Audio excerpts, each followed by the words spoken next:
Hello guys, അപ്പോൾ നമ്മളിവിടെ ഉണ്ടാക്കാൻ പോകുന്നത് ഒരു പനീർ ബട്ടർ മസാലയാണ്. അപ്പോൾ നമുക്ക് അതിലേക്ക് മിൽക്കി വിസിലെ ക്യൂബ് ഷേപ്പിലെ പനീർ ഇട്ടതിന് ശേഷം അതിനകത്തോട്ട് നമുക്ക് ഇച്ചിരി മുളക് പൊടിയും കൂടി ഇടാം, മഞ്ഞൾപ്പൊടിയും കൂടി ഇട്ടതിന് ശേഷം അതിനകത്തോട്ട് നമുക്ക് ഒരു പാൻ എടുത്തതിന് ശേഷം 2 അമൂലിൻ്റെ ക്യൂബ് ഷേപ്പിലുള്ള ബട്ടർ ഇട്ട് കൊടുക്കുന്നുണ്ട്. നമ്മൾ 2 എണ്ണം ഇട്ട് കൊടുത്തതിന് ശേഷം അതൊന്ന് നന്നായിട്ട് മെൽറ്റ് ആവാൻ വേണ്ടി നമ്മൾ കാത്തിരിക്കണം. മെൽറ്റ് ആവാൻ വേണ്ടി കാത്തിരുന്നതിന് ശേഷം അതിനകത്തോട്ട് നമുക്ക് ഒരു പനീർ ഇട്ട് കൊടുത്തതിന് ശേഷം നമുക്കതൊന്ന് നന്നായിട്ട് ഫ്രൈ ആയി വരാൻ വേണ്ടി നോക്കണം, ഒരു മീഡിയം ഫ്രൈ.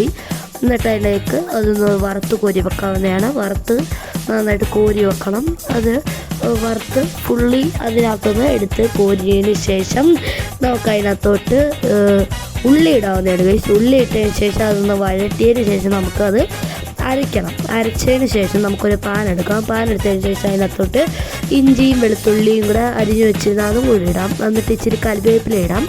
കറിവേപ്പിലയ്ക്ക് ശേഷം നമ്മൾ മുമ്പേ അരച്ചു വെച്ചിരുന്ന ആ ഒനിയൻ്റെ പേസ്റ്റ് അങ്ങോട്ട് ഇടാം.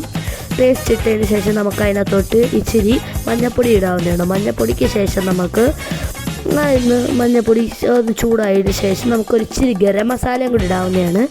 ഗരം മസാലയും കൂടി ഇട്ടതിന് ശേഷം നമ്മുടെ നല്ല ഹാപ്പിയുടെ ടൊമാറ്റോ സോസ് ഒഴിക്കുന്നുണ്ട്. ഇതിലേക്ക് നമ്മൾ ആ ഹാപ്പിയിലെ ടൊമാറ്റോ സോസ് നമ്മുടെ ഇഷ്ടാനുസരണം ഒഴിച്ചു കൊടുക്കുകയാണ്. ഇപ്പം മധുരം കൂടുതൽ വേണമെങ്കിൽ അവർക്ക് അങ്ങനെ ഒഴിച്ചു കൊടുക്കാം. പിന്നെ നമ്മൾ ഇതിനിടയ്ക്ക് ഉപ്പിടുന്നുണ്ട്, അത് ഞാൻ പറയാൻ മറന്നുപോയി ഗൈസ്. അപ്പം നമ്മൾ അതിനകത്തോട്ട് നമ്മുടെ മുമ്പ് ഉണ്ടാക്കി വെച്ചിരുന്ന പനീറും കൂടി ഇട്ട് ഫ്രഷ് ക്രീമും കൂടി ഇട്ട് കഴിഞ്ഞാൽ നമ്മുടെ ഇവിടുത്തെ പനീർ റെഡി ആവുകയാണെങ്കിൽ എൻ്റെ തെറ്റുകുറ്റങ്ങളോ അല്ലാണ്ടെങ്കിൽ ക്ഷമിക്കണേ.